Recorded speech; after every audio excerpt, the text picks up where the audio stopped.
Pada tahun 2020, TNI Angkatan Darat menambah alokasi rekrutmen penerimaan prajurit baru sebanyak 17.264 orang.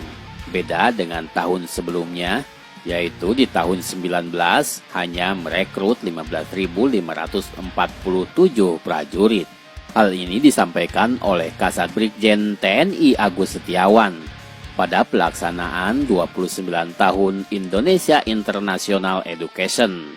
Namun sebelum video ini kita lanjut, alangkah baiknya bagi Anda yang belum subscribe, silahkan subscribe dulu ya sob, agar channel ini terus berkembang.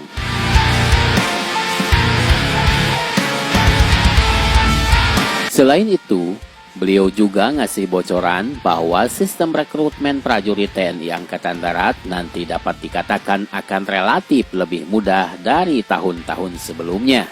Dengan adanya perbaikan dalam standar penilaian setiap materi seleksi, pimpinan TNI AD dalam hal ini Bapak Kasat Jenderal TNI Andika Perkasa memberikan kesempatan bagi para calon prajurit untuk lulus, ujar Agus Setiawan.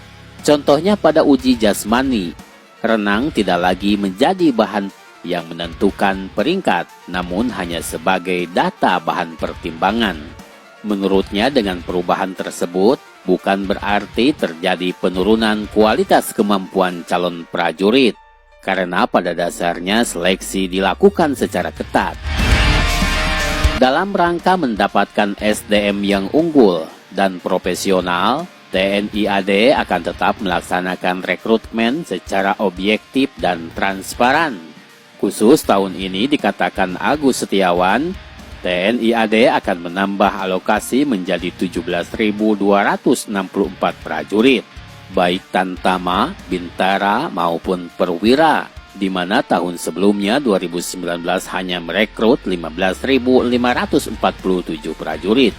Tahun 2020 ini, TNI AD akan merekrut 17.264 pemuda-pemudi terbaik dari seluruh penjuru tanah air.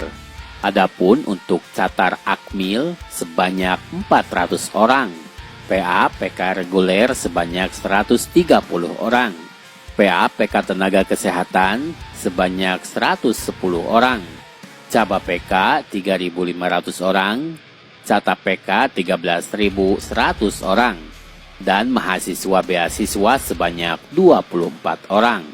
Seperti tahun sebelumnya ditegaskan bahwa TNI AD senantiasa memberikan kesempatan luas kepada pemuda-pemudi Indonesia untuk menjadi prajurit, termasuk yang tinggal di perbatasan, pedalaman, maupun pulau terluar.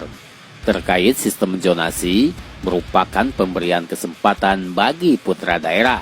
Namun bukan berarti menutup peluang bagi pendatang yang berdomisili di wilayah tersebut.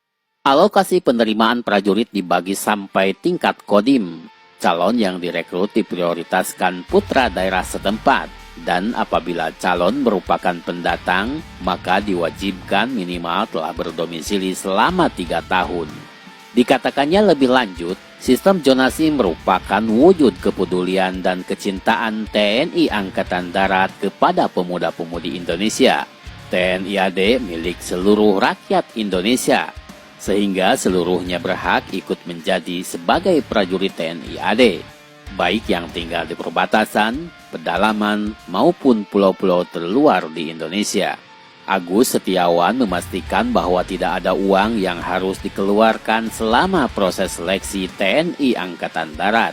Kembali ditegaskan bahwa selama pelaksanaan seleksi, TNI AD tidak pernah memungut biaya apapun.